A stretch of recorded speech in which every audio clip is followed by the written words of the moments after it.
Sacsayhuamán. These rocks contain mysteries that challenge our fundamental understanding of the entire history of humankind. For nearly 500 years now, the megalithic walls above the city of Cusco have looked impossible from the outside.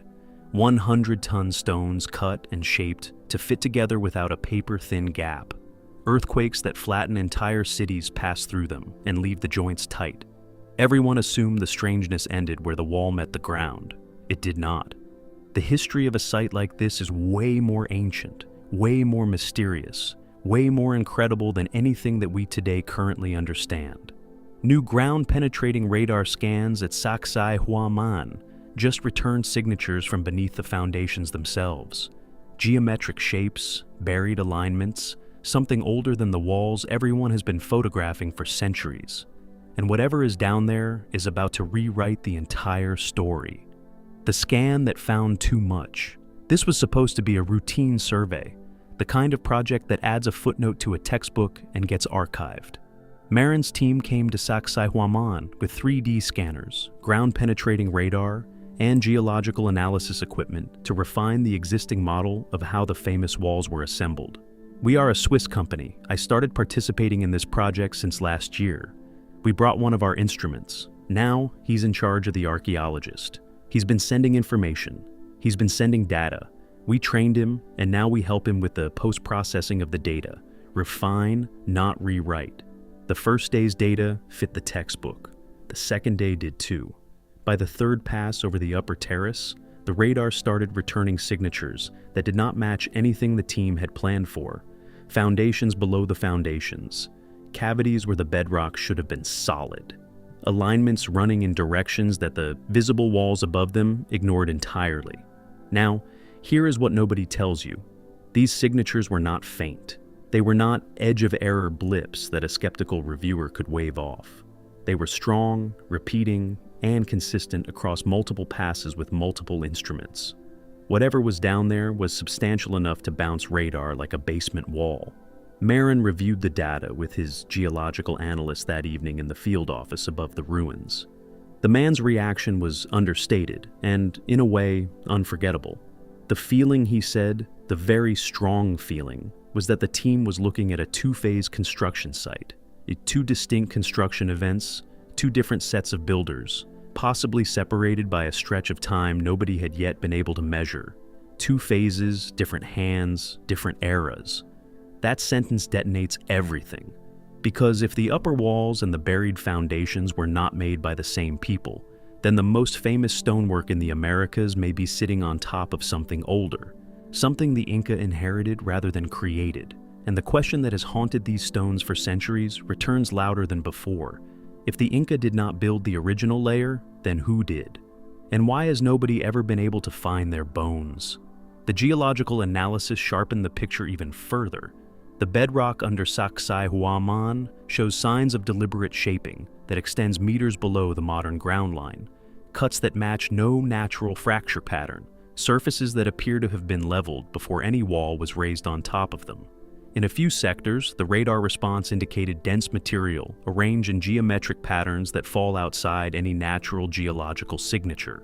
Whatever produced those signals was put there by someone with intent. None of this is conclusive on its own. Radar data is interpretive. It shows density contrasts, not photographs. A signal that looks like a buried wall might turn out to be compacted fill, or a collapsed cavity, or an ancient drainage channel. Instruments can map the question. Only excavation can answer it. But the pattern of signals is consistent enough across the site that the research team is treating the two-phase reading as the working hypothesis, not a fringe idea to be brushed off. Walls that shouldn't exist. To understand why the new findings matter, you have to understand what the walls already were. And what they already were is impossible. High in the Andes, in a band that stretches from Cusco down through the Sacred Valley and across the border into Bolivia, there are stone constructions that defy every assumption about ancient capability. Sacsayhuamán is the most famous. Its zigzag terraces are built from limestone blocks that in places weigh more than 100 tons. Some of the larger stones push closer to 200 tons. They are stacked without mortar. Behind me is one of the most interesting stones at the site, one of the largest as well. Estimates put this at like 150 tons. But you can see all the different angles on here that go round really beautifully. They lean inward at a precise batter angle that resists seismic shock, and they fit. They fit so closely that a sheet of paper cannot be slipped between adjacent blocks. Not in a few places, across entire walls. Now picture this. A short walk away at Ollantay Tambo, builders pulled massive pink granite blocks from a quarry on the opposite side of a valley. The stones had to descend one slope, cross a river, and climb the other side to reach the construction terrace. Some of those stones weigh 50 tons, some weigh more. The route is rugged, the elevation gains severe, and there is no archaeological evidence of the kind of large-scale earthworks that moving blocks like that should have left behind. Across the border at Pumapunku in Bolivia, the materials shift to something even harder to explain. The stones there are andesite and diorite, both extraordinarily hard. Some require tools harder than the stone itself to cut cleanly. I think the fascinating thing about Pumapunku is, how did these structures get built? Pumapunku is so unique in the way that it was constructed and shaped and positioned that it is the most intriguing ancient site on the planet. Yet the blocks at Pumapunku display straight-drilled holes, perfectly squared interior corners, and precisely spaced grooves that look like they came off industrial equipment. The surfaces are smooth in a way that hand tools struggle to reproduce on rocks of that hardness. Yeah, about that. None of these sites have a satisfying explanation, individually or collectively. The materials are too heavy, too hard, or too distant. The precision is too high. The fit is too tight. The earthquake survival rate in one of the most seismically active regions on Earth is too good to be accidental. Now, Marin scans have added a new layer to the problem. Whatever technique produced the visible walls above ground may not have been the same technique that produced what is buried beneath them. So, which technique came first, and where did it go? A puzzle of stone. Stand close to a wall at Sacsayhuamán, and the strangeness becomes physical. The stones are not rectangular. They are not standardized. They are polygonal masonry in its most extreme form, irregular and interlocking on multiple faces. A single block can have 8, 10, or 12 sides. Each side is cut to match the contour of the neighboring stone exactly. There is no trimming gap, no chinking, no filler. The faces are flush. The angles are mutual. Each block was carved with the surrounding blocks already in mind, which means the builders either fitted each stone in place through repeated lifting and trial, or they had a method of measuring and shaping that allowed precise pre-cutting. Both options are absurd. Trowel-fitting 100-ton blocks would require lifting and lowering massive weights dozens of times until the match was perfect. Pre-cutting requires an accurate three-dimensional record of the receiving stones, which is itself a serious measurement task without modern instruments. Here is the part that gets quiet. Modern stonemasons, when shown the joints up close, often go silent. Carlos Mendoza, a master mason who has worked on heritage restoration in Cusco for over 30 years, told a documentary crew that the work would be challenging with diamond saws, laser scanners, and hydraulic equipment. He said it in a way that did not sound like a craftsman boasting. It sounded like a craftsman confessing. The standard explanation, that the builders used hammerstones of harder rock to shape the limestone over generations, accounts for the labor. It does not fully account for the speed at which the empire is said to have expanded its monumental construction, or for the consistency of the result across hundreds of meters of wall. And there is one further detail nobody talks about enough. The stones are not only matched on their visible faces, the blocks extend backward into the wall, and the rear contours of those embedded portions are also shaped to fit their neighbors. The precision runs through the depth of the wall. Whoever cut these blocks shaped the unseen surfaces with the same care as the visible ones. They invested equal labor on faces that no human eye would ever see. Why would anyone do that? Who builds a hidden masterpiece into the backside of a wall? And what were they hiding it from? If you are still with us, hit subscribe right now, because what comes next is the part of the story that explains why these stones may have been moved by methods that have been lost from the archaeological record entirely. The quarry problem. The transport problem makes the carving problem look small. Before a stone can be carved, it has to arrive. And the arrival is where the story breaks down completely. At Ollantaytambo, the quarry sits across the Urubamba Valley from the building site. The blocks were extracted from a steep slope, lowered down toward the valley floor, brought across the river, and hauled up the opposite ridge. There are partial drag marks at certain points along the route. There are abandoned stones scattered along the path, sometimes referred to as tired stones, which appear to have been left mid-journey for reasons no one has been able to determine. We see multi-ton blocks of rose granite thrown across hillsides as if they were Jenga pieces. We see vitrification of stone that appears glass-like. We see the signs of ancient degradation far beyond the time scale of the Inca. The standing theory involves wooden rollers, hemp ropes, packed earthen ramps, and very large workforces. Experimental archaeology has shown that smaller stones can indeed be moved this way. Reconstructions involving blocks of 1 or 2 tons are well documented. The trouble starts as the weight scales. Friction increases non-linearly. Rollers crush. Ropes fail. The manpower required balloons past anything a regional population should have been able to sustain. No full-scale demonstration has ever moved a 50-ton block across the kind of terrain found at Ollantaytambo using only the technology available to the Inca. Now, this is where it gets worse. The puzzle reaches its highest pitch at Pumapunku. The site sits on a high plateau more than 13,000 feet above sea level. The andesite blocks were quarried from a source roughly 10 kilometers away. The diorite came from even farther. There are no rivers nearby capable of floating multi-ton stones. The terrain is exposed, cold, and oxygen poor.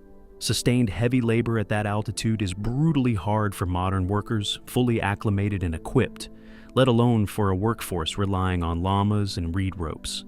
The blocks arrived anyway. They were placed. Some of them were locked together with metal clamps cast in I-beam shapes. The molten alloy poured directly into matching grooves carved into adjacent stones. That metallurgical detail alone implies a level of organized production that does not appear anywhere else in the regional archaeological record. So how did stones that should not have been able to move arrive on a plateau where humans can barely breathe? And if Marin's two-phase reading is correct, did the earlier builders use the same impossible methods, or something we have not even imagined yet? Not our work. Here is something historians have known for centuries and almost never put on the front page. The Inca, when asked, did not claim credit for the oldest stonework. Spanish chroniclers in the 16th century recorded interviews with Inca informants describing the Great Walls. The accounts are not identical, but a pattern keeps showing up. The largest and oldest stones, the informant said, were already in place when the Inca rose to dominance in the region. Officially, this dates to 1400 AD or thereabouts, which is just a few years before the Spanish arrived. Although the traditions of the Inca say quite different, that these were built by a race of giants in prehistory. The earliest constructions were attributed to a previous people, sometimes described in mythic terms, sometimes simply as ancestors whose methods had been lost. They did not build it, they said so themselves. Modern archaeology has tended to read these accounts as legend, as the kind of attribution myth that all civilizations attach to monumental structures whose origins they no longer remember. That reading is reasonable on its own. Oral tradition often runs ahead of the evidence and behind it at the same time. Yeah, about that. Marin's scan data introduces a serious problem for the dismissive reading. If the buried foundations at Sacsayhuamán are demonstrably older than the visible walls, and if the visible walls are demonstrably Inca, then the Inca testimony about inheriting earlier construction is not myth. It is observation. The empire that historians have credited with the entire site may have been the latest occupants of a place that was already monumental when they arrived. There is also a linguistic clue worth flagging. In several Andean languages, the oldest stone constructions carry names that translate roughly as the work of those who came before, or the place that was already here. These phrases are not necessarily mythological. They may be straightforward inherited memory, passed down through enough generations that the original culture's identity faded, but the fact of its presence survived. Inherited memory like this is not unprecedented. Australian Aboriginal oral traditions preserve geographically accurate descriptions of coastlines that drowned more than 7,000 years ago. If similar memory persisted in the Andes, The Inca testimony about earlier builders may sit closer to historical record than to legend. So, if the Inca were telling the truth, who exactly did they inherit a fortress from? And why did that earlier civilization vanish from the record so cleanly that not even a name survived? The stone knobs.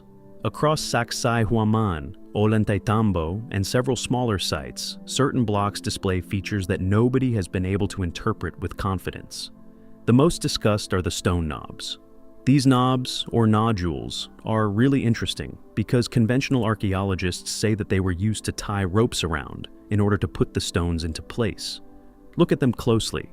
These are small protrusions deliberately left on the outer faces of finished stones. They appear in patterns, sometimes aligned, sometimes scattered. Standard interpretations include rope anchors for moving the block during construction, ceremonial markers, structural keys for adjacent unbuilt walls, and astronomical or acoustic indicators. None of these interpretations fully explains why the knobs were left in place after construction was complete, why they appear on stones that would have been visible from a distance, and why their distribution does not align cleanly with practical transport needs. There are other oddities. Some blocks show signs of having been cut, then recut. Others bear faint scoop marks that resemble impressions left by softening rather than chipping, as though the surface had been worked when the stone was in a different physical state. A handful of researchers have proposed plant-based stone softening agents, an idea drawn from local folklore about a bird that uses leaves to dissolve rock. The chemistry has never been demonstrated in a controlled test. The idea remains speculative, but the marks themselves are real, and conventional carving has trouble accounting for some of them. Now, watch this. Marin's high-resolution scans add to this catalog. Below the visible surface, the radar returns shapes that do not correspond to any documented Inca foundation style. Some of the buried alignments are precisely cardinal. Others suggest internal voids or possible chambers that have not yet been excavated. Until shovels go in the ground, these readings will remain readings rather than confirmations. But the data is there, on file, logged, time-stamped, waiting, and it is not going away. Researchers have also flagged a small number of stones at Sacsayhuamán that show machining marks inconsistent with the chipping patterns expected from hammerstones. Faint parallel grooves, evenly spaced, run across certain interior surfaces in patterns that resemble the trace of a rotating tool rather than a striking one. It looks to me almost like some kind of tool was driven. I don't see any spirals anywhere, any spirals or any steps like we saw on the ones over at the other little village in the museum. Conservative interpretations attribute them to later damage or natural weathering. The newer high-resolution scans, which capture surface detail at sub-millimeter precision, may finally allow a definitive analysis. If the marks are original construction features, the toolkit attributed to the builders will have to expand. If they are modern damage, one of the longer-running controversies about the site quietly resolves. So, what produced those grooves? And why are they hiding on surfaces that no tour guide ever points out? Built to survive quakes. There is one experiment these walls keep passing that nobody designed them to take. The Andes are seismically violent. Cusco itself has suffered repeated major earthquakes. And in places where the wall has been pulled apart by earthquakes, we can see that the joints are not straight lines. They're actually curves. Compound, complex curvature. Several were severe enough to flatten Spanish colonial structures built directly on top of Inca foundations. The colonial buildings collapsed. The Inca foundations did not. In some cases, the stones shifted slightly during a quake, rocked through the seismic wave, and resettled into their original positions with the joints still tight. The polygonal interlock acts as a passive damping system. The slight inward batter angle redirects seismic energy back into the wall rather than allowing it to throw the structure apart. This is not accident. This is design. Yeah, about that. Engineers who have studied the geometry note additional features that read as deliberate seismic engineering. The corners of the Great Walls are rounded rather than squared, which prevents stress concentration at the most vulnerable points of any rigid structure. The largest blocks are placed at the base, with progressively smaller blocks above the center of mass. The internal interlock pattern means that no single failure point can propagate. If one stone shifts, it returns to its seat because the surrounding stones constrain its motion in every direction except the one it traveled. Modern base isolation systems for skyscrapers use the same principle of allowing controlled movement and self-recentering. Ancient builders arrived at the same solution in stone on a mountain plateau without engineering literature to reference. Earthquake survival is one of the strongest arguments against the idea that these structures were assembled by trial and error. A trial and error wall fails on the first major quake. These walls have absorbed quakes for centuries and remain standing. So, if the builders understood seismic loading on a level modern engineering did not formalize until the 20th century, where did they learn it? And what other knowledge died with them? Two phases, two builders. Scientific interpretation of ancient sites usually moves in small steps. Most surveys confirm what was already suspected. Most papers refine a date or clarify a method. Marin's Sacsayhuamán results are unusual because they push in a direction the standard timeline did not anticipate. If the site has two construction phases, the questions branch fast. When was the earlier phase? What culture preceded the Inca in this exact location? Why did the later builders choose to build directly on top of the older foundation, rather than alongside it or elsewhere? Did the Inca know what they were standing on? Did they consider the lower courses sacred, useful, or simply convenient? Now, consider this. There are precedents for layered sites elsewhere in the world.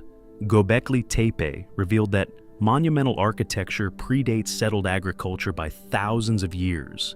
It was built 11,500 years ago by hunter-gatherers. That's 6,000 years earlier than Stonehenge. Underwater surveys off the coasts of India and Japan have suggested submerged structures from periods when sea levels were significantly lower. The Sacsayhuamán findings do not require comparable revisions to global prehistory. They require, at minimum, a rethink of South American chronology and the relationship between the Inca and whoever came before them. A two-phase reading also forces a re-examination of how the visible Inca walls relate to the buried foundations physically. The radar suggests that the upper courses sit directly on the older work in some sectors, with no clear separation layer. The Inca builders cleared the foundation surfaces, assessed their stability, and used them as the platform for their own additions. They did not bury the older work, they built on it. That is the behavior of a culture that recognized quality construction when it found it and chose to extend, rather than erase. In other parts of the site, the radar shows the buried structures running at angles that diverge from the visible walls above. The Inca additions follow their own orientation, ignoring the older alignment. Either the earlier site had a broader footprint than the Inca chose to reuse, or the original builders organized the space according to a logic the later occupants did not preserve. So, how much of Sacsayhuamán is even Inca? And how much of what tourists photograph every day was never theirs to begin with? The open questions. The honest summary is that the megalithic walls of Peru and Bolivia remain unsolved. Most of the questions have not moved in decades. The transport of the stones has not been demonstrated at full scale. The carving of the joints has not been replicated using only the tools the builders are believed to have possessed.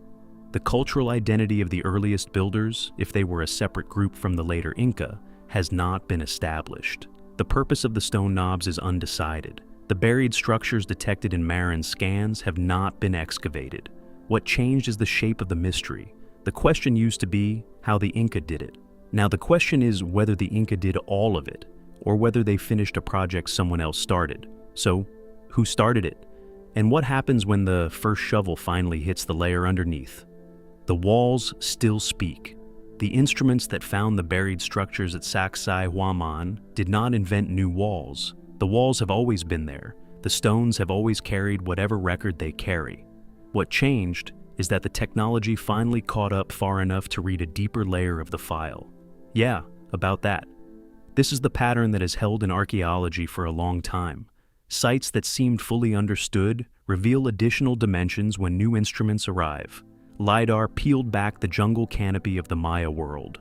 Turns out that even in the thickest jungle, if you lie on the ground and look up, you will always see little bits of blue sky here and there.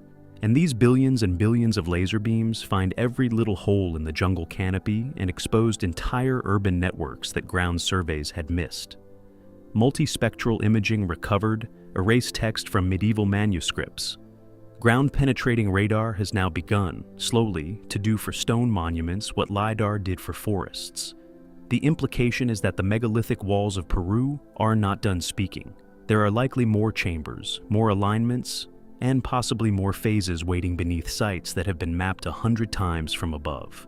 The next decade of work in the Andes, if funding and access hold, will look very different from the last decade. The questions asked of the stones will be sharper. The instruments turned on them will be finer. Now, here's the strange part. Stone itself is notoriously hard to date directly. Radiocarbon requires organic material, which is scarce in a quarried wall. But optically stimulated luminescence can sometimes date the moment a buried surface was last exposed to sunlight, which would help establish when foundation layers were placed. New techniques in cosmogenic isotope dating may eventually allow researchers to estimate when a stone surface was carved by measuring the accumulation of certain isotopes that build up only in exposed rock. The toolkit available to archaeologists working in the Andes is broader now than it has ever been, and the megalithic sites are obvious candidates for the next generation of analysis. Until that work is done, the walls keep their secret. They sit where they have always sat, fitting together stone by stone in a pattern that should not be possible with the tools the textbooks allow. They have outlasted the Inca, who might or might not have built them, the Spanish, who tried to build over them, the colonial governments that ignored them, the modern roads that cut around them, the centuries of earthquakes that should have leveled them. They are still standing, they are still aligned, and now there is something underneath them that nobody expected to find. So when the first excavation team finally cuts into that buried layer, what will they pull out of the dirt, and how much of human history is going to have to be rewritten the moment they do? If you have made it this far, you already know this is the kind of investigation that does not get covered honestly by the algorithm-chasing channels. Hit like, drop a comment with which megalithic site you want covered next, and subscribe so the follow-up on the buried chambers at Sacsayhuamán lands in your feed the moment the dig permits go through. The next chapter of this story is being written in real time, and you are going to want to be here when it breaks.